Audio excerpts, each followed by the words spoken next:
Taylor and welcome back to Data Cabling Expert TV. I'm joined by Danny Kindell, who is our sponsor, and he's going to be talking to us about risk avoidance. So you're working in a relatively unregulated young industry. So what are the major pitfalls? The major pitfalls are unbranded products that come in from the Far East. So what is the problem there? There's no regulation to the product. There's necessarily no guarantee, no warranty. You don't actually know the source of the product, where it's come from. So you have no quantification of the product. So you have no traceability of the product and where it's manufactured. And what would this lead to if you did have a product that wasn't legitimate, should we say? Well, it will lead to an extra cost, an added cost if the product is inferior and doesn't work properly. It'll add to a lot of extra cost that's not been quantified to the installer. So aside from ripping out the product, the inferior product, there's all the time, the manpower time, the cost of people being on site that wasn't gauged when they first looked at the product. And with this inferior product, you could miss deadlines, which then cause added costs because you've signed to an agreed deadline date to complete the project. And other contractors on site are waiting for you to complete the contract for the cabling and hence cause problems and potential legalities on site. So surely, Danny, if I buy products that have a fantastic warranty, surely I'm safe? You have to know that the source is a reputable manufacturer. There's lots of products that come in from the Far East, for instance, and they claim they have a warranty, but that warranty, how far does that go? How much is it worth the warranty? An actual reputable manufacturer in the UK will provide you with a third-party certification, and that's what you should be looking for. How would I know? What would be the key signs of me getting something which was an inferior product as opposed to a non-inferior product?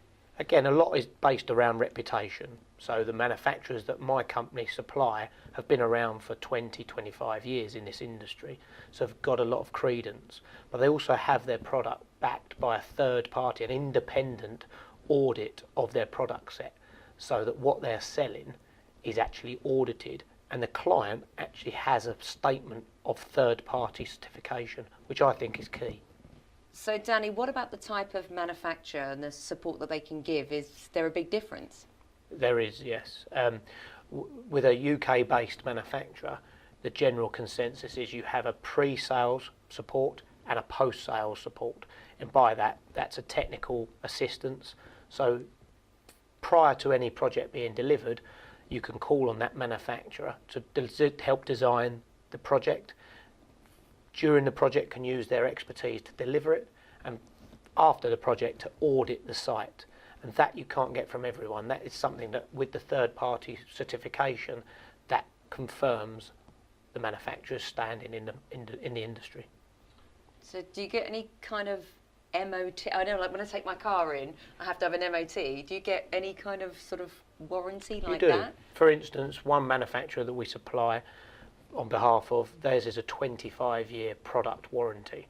So failure on any of their product within that 25 years will be replaced free of charge on site. Can you replace me in 25 years?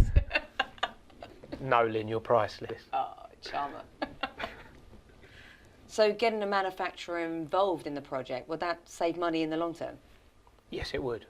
Bringing their skill set into the equation both before and after, and including the duration of the project, will save them money in the long term and will give them peace of mind. But there must be some hidden costs, Danny, come on. There must be. No, in fairness, part of signing up to an agreed manufacturer's warranty program means that it's part of the service, it's free of charge. Okay, I'm convinced. So let's talk about SLAs. How can we use those to reduce commercial risk? Well, if you use my business NBM as an example, the SLAs that we have in place with our clients, what that allows them is peace of mind. They instruct us to deliver product on site, on time, and our SLA means that we have to do that. So again, that means that product that is being shipped doesn't arrive late on site. So an SLA focuses the distribution partner like myself and the staff that deliver those projects. It focuses the mind to make sure that those products are delivered when the client wants, and that, hence that saves him money. Basically, you're talking about peace of mind and saving money. Completely. Now, I love getting money back. Don't we all? No, yeah, exactly. So let's talk about rebates. Okay, well, again, in an example of our business, sales rebates are quite a critical part of retaining clients, and again, showing a willingness on our part to work with those. A rebate will give back money to those that spend money with us, and again, that's adding value to their relationship with us. So a sales rebate can be perceived in many ways, but the way I look at that is it entices a client, a potential client or an existing client, to engage with my business to supply more product and purchase orders to me, on the basis that they understand then at the end of the 12-month period they will return a credit note of X amount of money.